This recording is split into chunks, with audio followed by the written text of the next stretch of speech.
You're probably a leftist. Seriously, because leftism as a concept is really quite simple and only has a few central pillars which most people actually agree on. These being a desire to remove unfair inequalities and injustices, the removal of hierarchy from society, protecting those who can't protect themselves, and pushing humanity forward through cooperation and respect. And whilst these ideas have been expanded on and are interpreted differently by different people, I challenge you to find someone who actually genuinely disagrees with each one. This TikTok makes some good points, but unfortunately, there are some people who would genuinely disagree with what he's saying. Now, you can disagree with how people use the term leftist to describe their political ideology. More often than not, it kind of veers into a vanity label application, which again, is fine if that's what you want to do, but to drill down to the substance here, I do think we should explore the dichotomy here, because too often we've seen liberals and centrists try to pit leftists and conservatives against each other just because they have such a vast difference of opinion. And there's this lazy mental exercise where people think the answer lies in the middle, that compromise between those two sides is the best way forward. And that's just not true, because when you're dealing with fringe far-right people,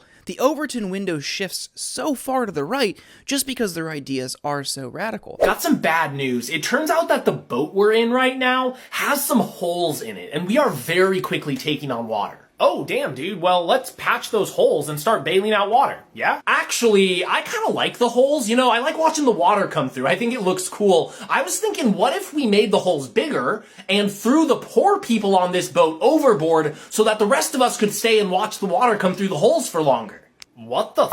Okay, hold up. It's clear that we've got some extreme ideas here on both sides.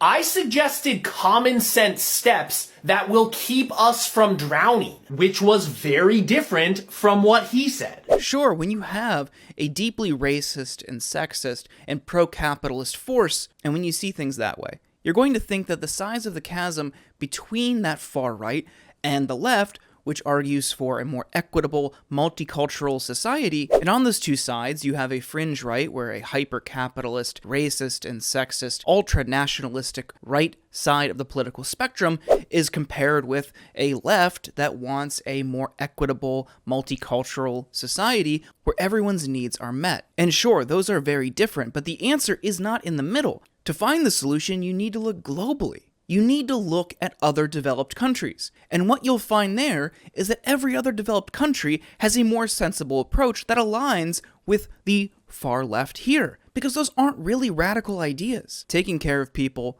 with universal health care, a living wage, and a robust benefits package, that is sensible. That's common sense. Working people to the bone, denying them sick time, denying them paid sick leave, denying them paid family leave for when they have a kid, paying them a substandard wage. That doesn't belong in the conversation with the former. That is a fringe idea that nobody in their right mind should ever consider, and certainly it should not be treated as an equal counterbalance to the leftist ideology. And what's really frustrating for people on the left who have to deal with this centrism is they see their ideas watered down, and they see this treated as some sort of bipartisan exercise that we should be undertaking, when it's not. And by doing this, what they do is help normalize these right-wing ideas. But for a lot of people in the middle, they don't really care. If you are affluent and in the middle, it's much easier to treat these as fun intellectual exercises and games. It's easier to think of these things theoretically, but in reality, millions of people are dealing with these circumstances that are unique